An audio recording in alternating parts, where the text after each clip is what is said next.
Continuer notre méditation sur le credo à partir de certains passages du catéchisme de l'Église catholique sur le mystère du mal et la providence.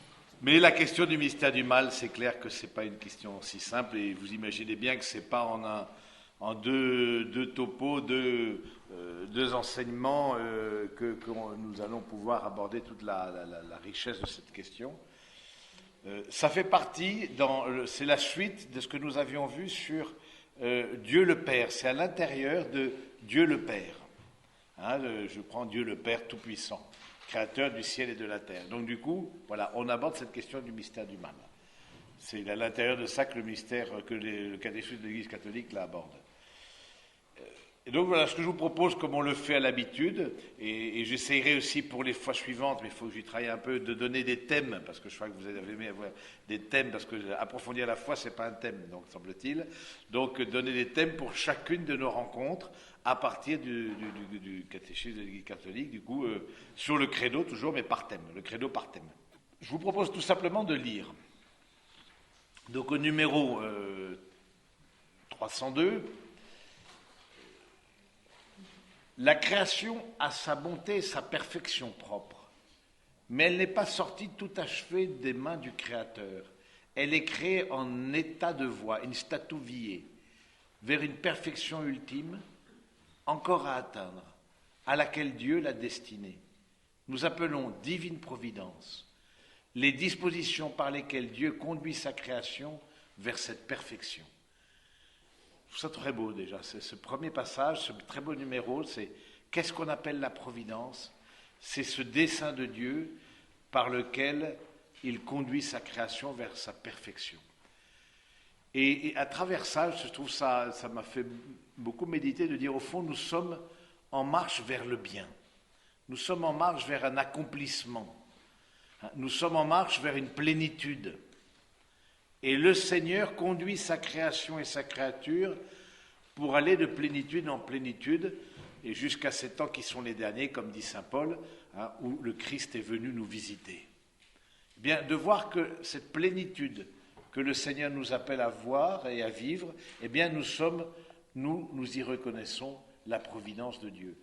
Et à travers ça aussi, nous reconnaissons la bonté de la création, la bonté des êtres.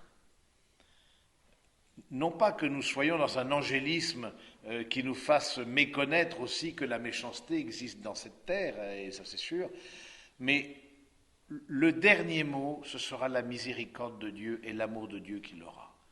Parce que c'est ça la victoire du péché, de la résurrection sur le péché et sur la mort. C'est que profondément, la création elle est bonne, et Dieu vit que cela était bon.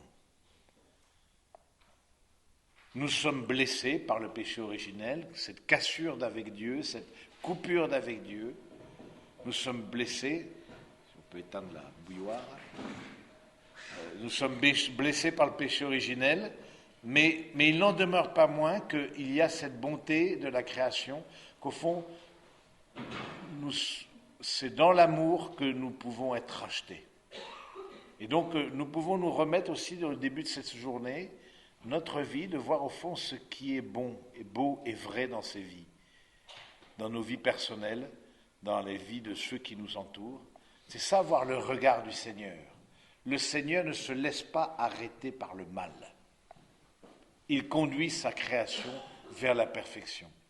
Même par des moments difficiles, il la conduit et c'est ça la providence.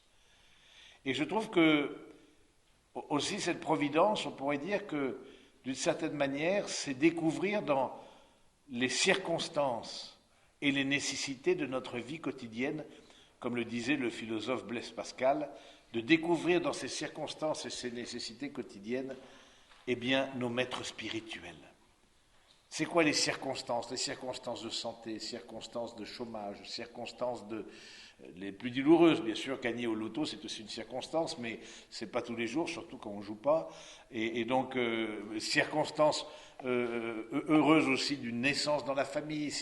Voilà, ces circonstances-là, circonstances de santé, ces nécessités, ce qui s'impose à moi, quelque part ce que je n'ai pas choisi, et ce que peut-être je n'aurais surtout pas voulu choisir.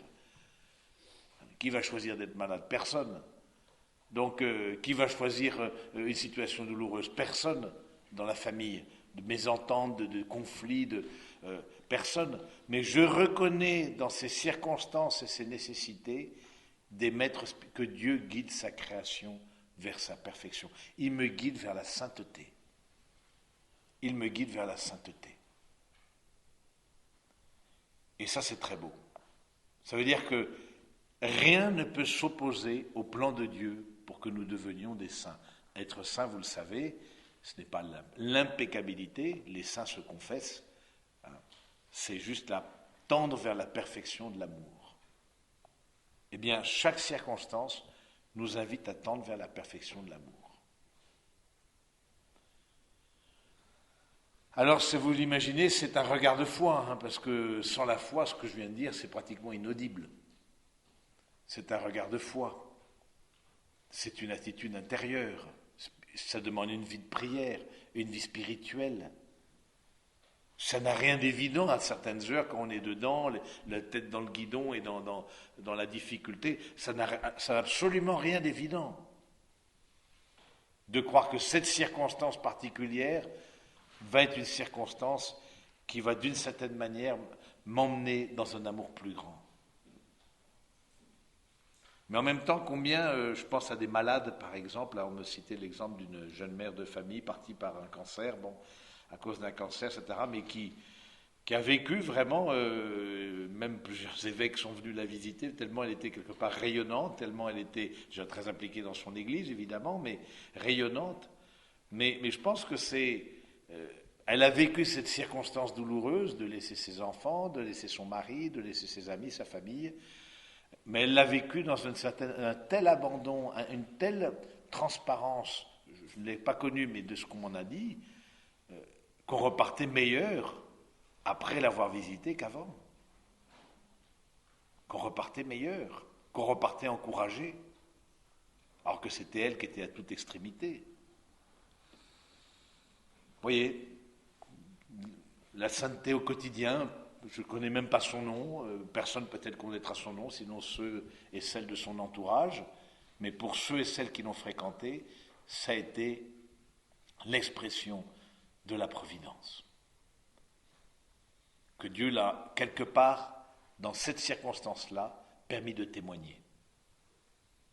Et il en va de même aussi dans nos vies, hein, dans les circonstances dans lesquelles nous sommes plongés, il y a toujours un témoignage à donner. Il y a toujours une bonté à exprimer.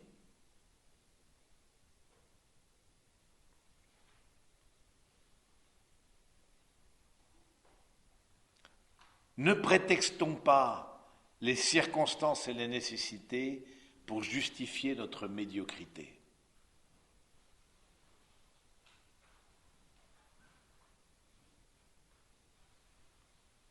Non, ces circonstances et ces nécessités sont dans la main de Dieu parce que ma vie est dans la main de Dieu. À certaines heures, je l'accorde, c'est pas facile à croire. Je l'accorde. Là-dessus, nous avons notre combat. Mais ça ne veut pas dire que ce n'est pas vrai. C'est pas parce que j'ai du mal à vivre les choses qu'elles ne sont pas vraies. Je peux très bien avoir des heures, la difficulté de vivre un véritable amour avec mon époux, pour celles d'entre vous qui sont mariés, ou avec mes enfants, mais ça ne veut pas dire que vous ne tendez pas vers. Hein, nous sommes instatuviés, en chemin. Nous sommes en chemin. Tous ici, nous sommes en chemin. Et l'apôtre Saint Paul dira, nous sommes en pèlerinage. On est en chemin.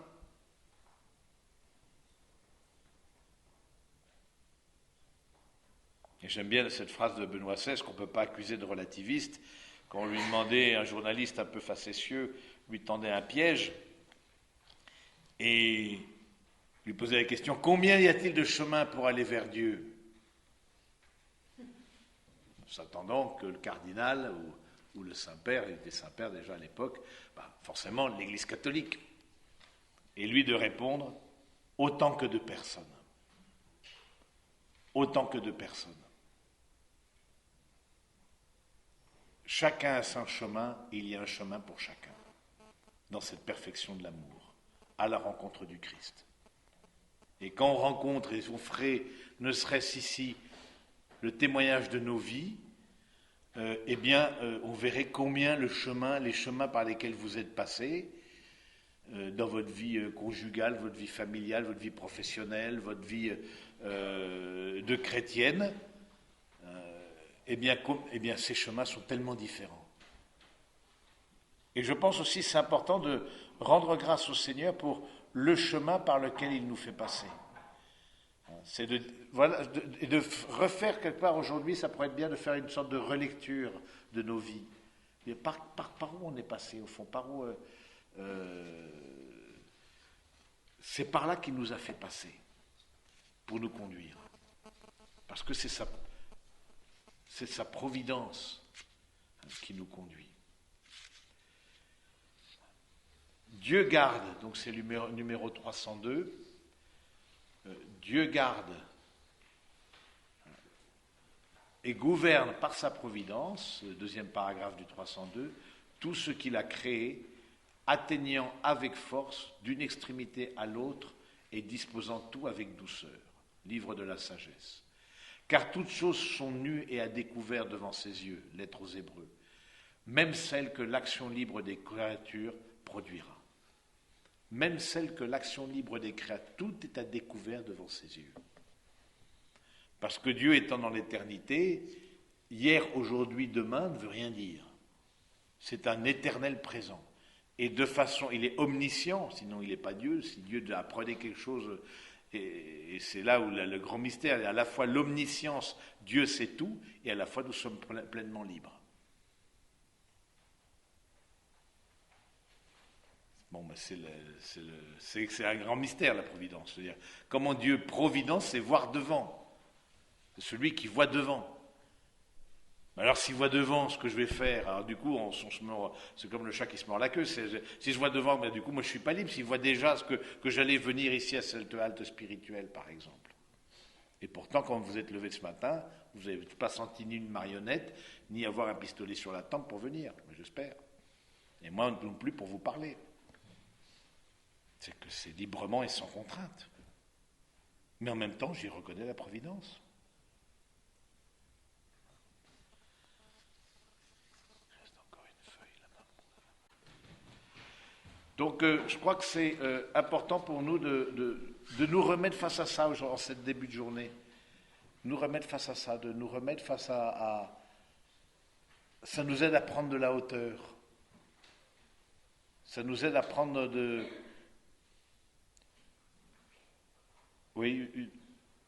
la vraie mesure. Le psaume dit, apprends-nous la vraie mesure de nos jours. Apprends-nous la vraie mesure de nos jours.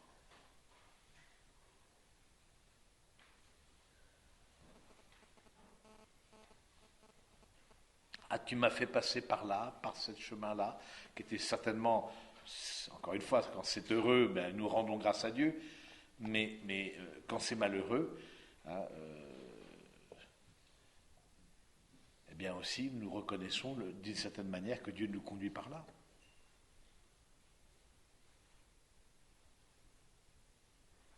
Hein, c'est tout le livre de Job.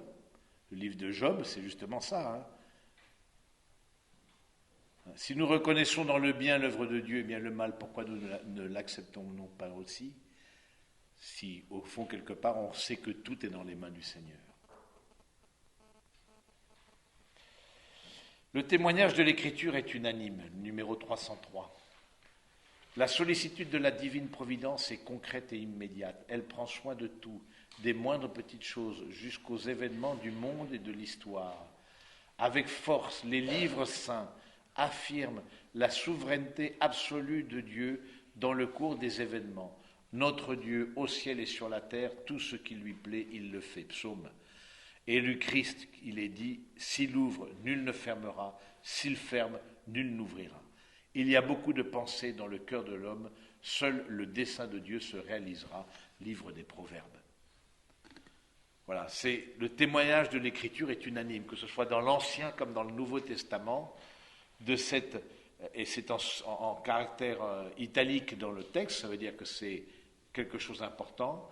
Sollicitude est concrète et immédiate. Elle prend soin de tout, des moindres petites choses jusqu'aux grands événements du monde et de l'histoire.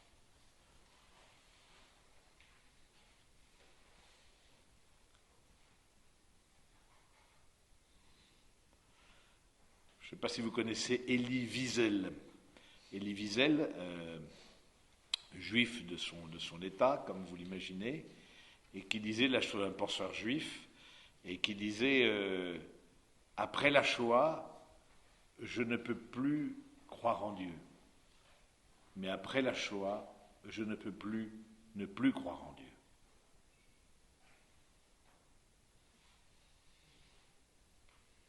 Cette mort industrialisée a été, qui est objectivement un mal, voilà, c'est rien de le dire, le mot est faible, mais pour certains a été le lieu de la sainteté.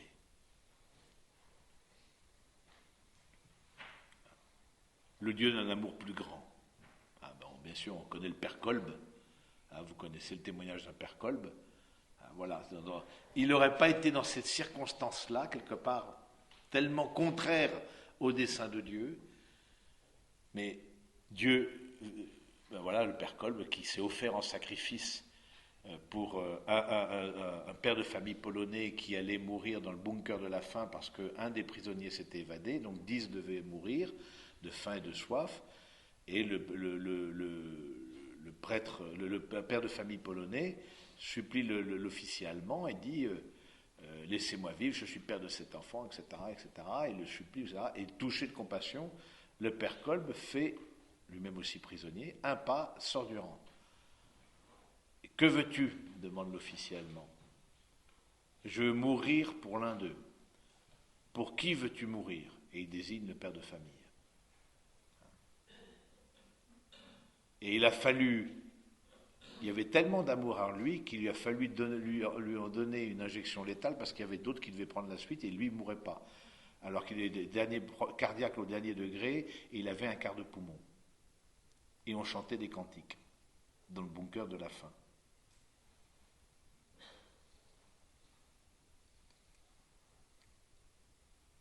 Oui, bon, on se dit, alors vous dites, bon, oui, mais vous nous mettez un truc tellement haut, mais quelque part, cette circonstance-là a été comme un révélateur aussi qui nous a fait découvrir, qui fait que le Père Kolb a été canonisé non seulement comme saint, c'est-à-dire professant la foi, mais aussi comme martyr. Saint Jean-Paul II avait beaucoup insisté là-dessus. Voilà, je trouve ça assez beau qu'on lit, c'est ça, la sollicitude concrète et immédiate. Nous sommes dans des situations, grâce à Dieu, beaucoup plus paisibles. Dans d'autres parties du monde, on sait que les chrétiens, eux aussi, sont très largement persécutés et très largement violentés. Il n'y a pas que les chrétiens du reste, il y a beaucoup de personnes dans beaucoup de parties du monde. Comme on est chrétien, ça nous touche plus, mais justement de se dire, est-ce que dans cette réalité, combien aussi Dieu sort à chaque fois le bien de toute réalité. Ainsi voit-on, le numéro 304, ainsi voit-on l'Esprit Saint, auteur principal de l'Écriture, attribuer souvent les actions à Dieu sans mentionner des causes secondes. Ce n'est pas là une façon de parler primitive, mais une manière profonde de rappeler la primauté de Dieu et sa seigneurie absolue sur l'histoire et le monde, et d'éduquer ainsi à la confiance en lui. La prière des psaumes est la grande école de cette confiance. Oui, souvent on dit dans l'Écriture, vous en voyez, Dieu a fait ceci, surtout dans l'Ancien Testament, Dieu a fait cela, etc. Nous croyons, nous, en un Dieu qui agit dans l'histoire. Ce n'est, à la différence des mythologies païennes, où il y avait les dieux qui étaient dans l'Olympe mais qui n'avaient aucun contact avec les humains, nous croyons que le Dieu de Jésus-Christ, non seulement agit dans l'histoire en Jésus, mais déjà dans l'Ancien Testament, a manifesté par l'appel qu'il a lancé à des hommes et des femmes, eh bien, a manifesté qu'il agissait dans l'histoire, de façon concrète. C'est ce qui est dit là, de façon, voilà, ce n'est pas un Dieu indifférent. J'ai écouté la misère de mon peuple, vous vous rappelez, dans le livre de l'Exode, quand Moïse est appelé, eh bien Moïse a cette rencontre avec Dieu dans le buisson ardent, et ensuite il a cette révélation, ce message du Seigneur: j'ai entendu la misère de mon peuple, va et dis à Pharaon, libère les Juifs d'Égypte, etc. Mais, du coup, c'est toute l'histoire. Mais cette intervention de Dieu dans l'histoire. Et pour nous, comme chrétiens, je veux dire, puissance 10. Parce que forcément, en Jésus-Christ, Dieu intervient dans l'histoire. C'est la manière que Dieu a d'intervenir là. L'ultime manière, l'ultime parole par laquelle Dieu intervient dans l'histoire. S'il ouvre, personne ne fermera. S'il ferme, personne n'ouvrira. Apocalypse. C'est la parole ultime.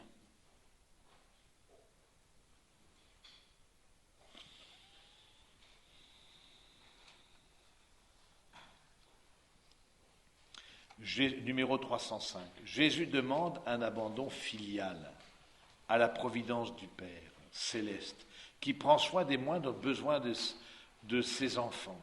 Ne vous inquiétez donc pas en disant: qu'allons-nous manger, qu'allons-nous boire? Votre Père céleste sait que vous en avez besoin. Vous avez besoin de tout cela. Cherchez d'abord son royaume et sa justice. Tout cela vous sera donné par surcroît. Ben oui, mais je trouve ça, c'est au fond, la réponse à un Dieu provident, c'est l'abandon et la confiance. Qui n'est pas, vous le comprenez, un manque de responsabilité. Dieu ne nous déresponsabilise pas. Au contraire, l'apôtre saint Paul, par exemple, au tout début, parce que les chrétiens étaient absolument persuadés que Jésus allait revenir, etc., et de dire que celui qui ne travaille pas, qu'il ne mange pas non plus. Celui qui n'a pas son gagne-pain, sous prétexte de vie spirituelle, eh bien qu'il ne mange pas non plus. Qui ne prétexte pas sa vie spirituelle pour justifier sa paresse. Et donc là aussi, c'est cet abandon, qui est un abandon actif, ou soit un abandon entre les mains de Dieu, dans ses circonstances et ses nécessités, eh bien je m'en remets. Un lâcher-prise. C'est un lâcher-prise. Alors qu'on est tellement habitué à être dans le contrôle, dans le risque zéro, dans la maîtrise de soi, maîtrise de soi, c'est bien, mais la maîtrise de tout maîtriser, rien ne m'échappe. Hein, on voit bien que c'est même un peu dans nos sociétés, avec cette mentalité un peu sécuritaire de tout des normes, tout doit être clac, tout doit être bon. En même temps, c'est assez positif, parce que quand il s'agit d'hygiène, mais parfois on voit que c'est complètement excessif. Mais derrière ça, c'est l'homme qui veut tout contrôler, quoi. Que rien ne m'échappe. Et puis il y a des moments dans la vie, la maladie, un accident, eh bien tu vois qu'il y a beaucoup de choses que tu ne contrôles pas. Et c'est parfois des conversions très profondes du cœur, qui se tournent vers Dieu, comme un pauvre.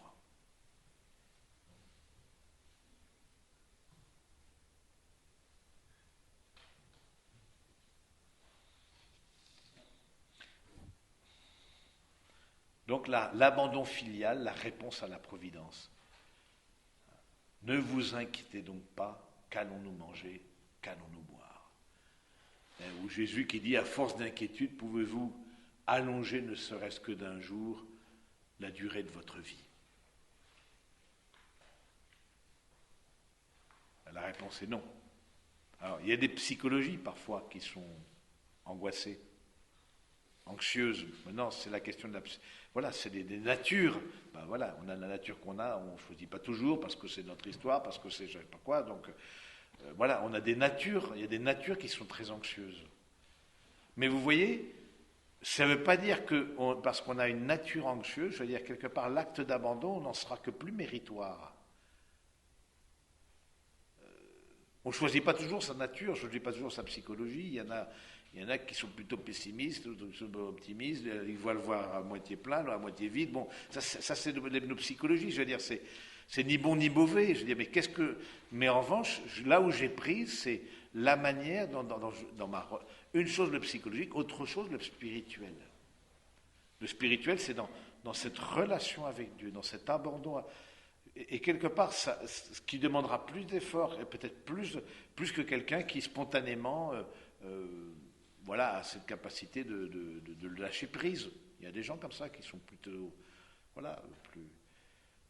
Mais justement, ce que le Seigneur nous demande, c'est de faire des actes d'amour, de faire des actes de confiance, des actes d'abandon à sa volonté, même si intérieurement je suis angoissé. Où je suis face à une situation angoissante. On peut être aussi, sans être d'une psychologie angoissée, face à une situation angoissante. Hein, chômage pour un père de famille, évidemment, c'est une situation angoissante. La maladie d'un enfant, c'est une situation angoissante, surtout quand c'est une maladie grave. Les brouilles en famille, ou bon voilà, tout ça, il y a un certain nombre de situations angoissantes face à... Bon, je peux sentir la boule au ventre. C'est pas interdit, c'est pas un péché. Mais que ça ne m'empêche pas, ça, de redire au Seigneur, je m'abandonne à toi. Hein. Cette prière de Charles de Foucault, qui est aussi belle que redoutable. Hein. Mon Père, je m'abandonne à toi, faites de moi ce qu'il vous plaira. Quoi que tu fasses, je te remercie. Ben voilà, c'est vrai que, c'est pas si c'est... On demande la grâce d'eux. Quand on dit cette prière, on la chante aussi, quand on la dit, quand on la chante, eh bien voilà, il y a toute une... C'est pour faire les choses, comment dire, c'est pas parce qu'on n'est pas dans un abandon parfait que voilà, on est pécheur et que comment dire, on est in statu vie, on est en voie d'accomplissement, on est en chemin. Donc je fais ça pour m'abandonner. Non pas parce que je suis complètement abandonné, complètement remis dans les mains du Seigneur, mais c'est pour m'y remettre. Hein, nous qui avons fait comme religieux profession de pauvreté, chasteté, obéissance, ça ne veut pas dire qu'on pratique parfaitement les 3 vœux, les 3 conseils évangéliques. On peut avoir de la misère avec l'un ou l'autre vœu à un certain moment de nos vies. Mais on les a professés pour y arriver. Parce qu'on sait qu'on est en chemin. Donc ne nous décourageons pas, même si parfois on sent que cette maîtrise, ce côté un peu parfois aussi orgueilleux en nous, ce côté tout simplement aussi douloureux en nous, nous empêche un abandon entre les mains du Seigneur. Eh bien, ne nous inquiétons pas de ça. Je veux dire, voilà, quand on sent que c'est volontaire, que j'aurais pu, on le remet dans la miséricorde, dans le sacrement de la réconciliation, mais au moins que nous puissions rebondir et redire au Seigneur notre confiance en lui. Même si on est passé par des moments de fermeture. Bon. Ça fait partie de la vie, c'est la réalité de nos vies. La providence et les causes secondes. Alors là, on rentre dans quelque chose d'un petit peu plus philosophique, j'allais dire, mais bon, je pense que c'est pas trop compliqué encore. Dieu est maître souverain de son dessein. Mais pour sa réalisation, il se sert, au numéro 306, il se sert aussi du concours des créatures. Ceci n'est pas un signe de faiblesse, mais de la grandeur et de la bonté du Dieu Tout-Puissant. Car Dieu ne donne pas seulement à ses créatures d'exister, il leur donne aussi la dignité d'agir elles-mêmes, d'être cause et principe les unes des autres et de coopérer à l'accomplissement de son dessein. Et ça, je trouve ça vraiment très beau. C'est ce qu'on appelle les causes secondes. Dieu est cause première. Mais si je suis malade et que Dieu guérit par le médecin, c'est la manière dont Dieu a de guérir.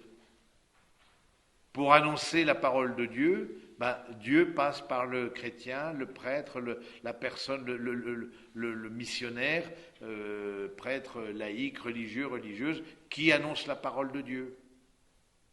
Il peut venir se manifester en direct, c'est vrai, mais c'est rare.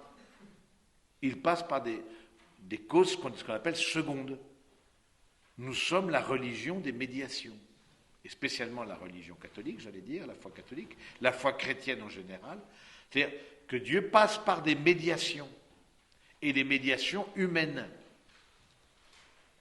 Et ça, dans le catholicisme, c'est très fort, plus que chez nos amis protestants, où il y a plutôt ce lien direct avec Dieu et direct avec l'Écriture. Mais une certaine méfiance de tout ce qui peut être médiation humaine. Dans le protestantisme, on a cette vision que l'homme, au fond, est vraiment pécheur et que, au fond, la grâce vient le recouvrir d'un manteau, mais ne le transforme pas intérieurement. Quoi.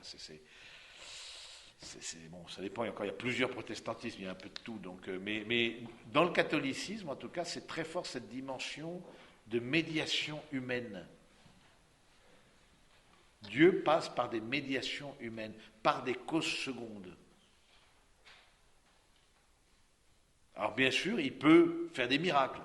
Ça, c'est pas. Mais les miracles, j'y crois, à condition qu'ils soient rares. Je veux dire, Dieu ne fait pas en permanence des miracles. Même du temps de Jésus, en permanence, Jésus ne faisait pas de miracles. Et du temps de Jésus, il y avait encore des médecins, et les gens étaient encore malades et allaient voir le médecin, du temps même du Christ. Donc oui, il y a des interventions de Dieu parfois manifestes, énormes, c'est-à-dire des grâces mystiques parfois qui sont données. Peut-être vous avez eu une expérience spirituelle. Là, on est en train de lire au réfectoire un certain nombre de témoignages de personnes qui se sont converties de l'islam à la foi catholique. Et donc, du coup, il y en a qui ont vu le Christ, voilà. Alors qu'ils n'étaient pas du tout dans cette perspective-là. Le Christ leur est apparu. Bon, très bien pour eux. Mais ça ne leur empêchera pas un chemin de foi. Parce que le Christ n'est pas en permanence. La Vierge Marie a vu l'ange Gabriel une fois. Et le reste, elle a vécu de foi. Elle a vécu de foi. Donc, dans notre vie, c'est pareil. Il peut y avoir des moments très forts au plan spirituel, voire mystique. Là, l'Église est très prudente là-dessus. Et voilà, on dit que c'est des révélations privées, c'est-à-dire des personnes qui, dans leur vie privée, ont eu un avant-goût du ciel. Pourquoi pas, ça, je ne mets pas en doute ça. Mais ce n'est pas ça le cœur de notre foi. Dieu continue d'agir par des causes secondes, continue au fond nous coopérons à son dessein. Nous sommes les coopérateurs de Dieu, c'est ce que dit saint Paul. Nous sommes les coopérateurs de Dieu. Quelle belle chose d'être coopérateur du Seigneur. Mais aussi quelle exigence d'être coopérateur du Seigneur. Parce que le fait d'être coopérateur du Seigneur fait que, eh bien, je suis aussi invité à la conversion en permanence. Et nous, comme prêtres religieux en particulier, beaucoup les yeux sont tournés vers nous à un certain moment pour une parole, un conseil, une prière. En même temps, nous avons nos fragilités comme tout un chacun.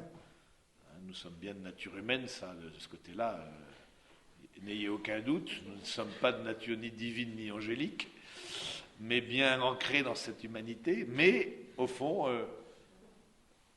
voilà. Mais Dieu passe par nous aussi. On a cette faiblesse de croire que quand le prêtre dit « ceci est mon corps, ceci est mon sang », nous avons sur l'autel du Seigneur le corps et le sang du Christ. Nous sommes la religion des médiations.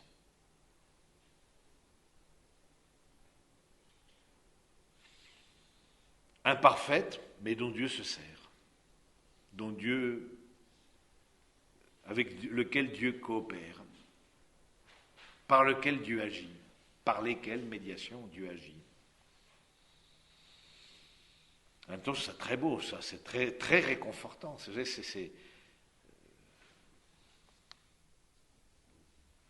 Quand vous lisez, par exemple, la généalogie du Christ, qui est, à mon avis, un des sommets de l'Évangile. Au tout début, dans les évangiles de l'enfance, quand vous lisez la généalogie de Jésus, et que vous vous penchez, je vous invite à le faire une fois, à vous pencher sur les noms qui sont... Alors, il y a le nom des femmes. Déjà, les femmes, elles en prennent un peu pour... Bon, en dehors de la Vierge Marie, où là, ça va, ça tient la route. Il y en a une qui a grosso modo couché avec son beau-père, bon voilà, un peu semi-incestueuse, on va dire ça comme ça. L'autre qui était prostituée, l'autre qui était païenne, qui n'était pas du peuple d'Israël. Ben, vous allez voir ceux qui sont les hommes ne veulent pas mieux, veulent pas mieux, entre ceux qui ont du sang jusqu'au coude, qui ont fait égorger la terre entière, ceux qui ont été infidèles, à commencer par David, qui est dans la généalogie de Jésus, évidemment. C'est toute cette généalogie-là, c'est toute cette humanité-là que le Christ vient assumer. Il n'a pas dit, voilà, les premiers de la classe, vous ne mettez que les premiers de la classe. Parce que je veux que ce soit toute une généalogie, tout impeccable. Très intéressant, la généalogie du Christ. Très intéressant, parce que c'est justement cette incarnation, cette logique de l'incarnation, quelque part, même des rois injustes, hein, comme le roi Akaz, par exemple, etc., des rois sanguinaires, etc., quelque part, ont coopéré, ont fait advenir le règne, ont fait advenir le Christ. Parce que, évidemment, toutes les générations ne sont pas citées, parce que c'est un choix spirituel, c'est pas un choix, c'est pas comme dans une généalogie, on veut remonter absolument de façon très scientifique jusqu'au plus loin. Non, certaines personnes sont citées. Mais justement pour dire Dieu est passé par elle pour que le Christ advienne. C'est très beau. Je trouve ça... Heureusement que le Christ Dieu est passé par Saint Joseph. Saint Joseph qui a accueilli la Vierge Marie, sans laquelle la Vierge Marie aurait été probablement lapidée. Voilà. Une jeune fille enceinte avant le mariage, c'est pas très catholique. C'est intéressant, bon, c'est pas le sujet, mais la Sainte Famille, c'est intéressant. Hein. Donc voilà, de dire qu'au fond, Dieu s'est montré pour le coup à Saint Joseph, et Saint Joseph a accueilli le don de Dieu de cette manière particulière.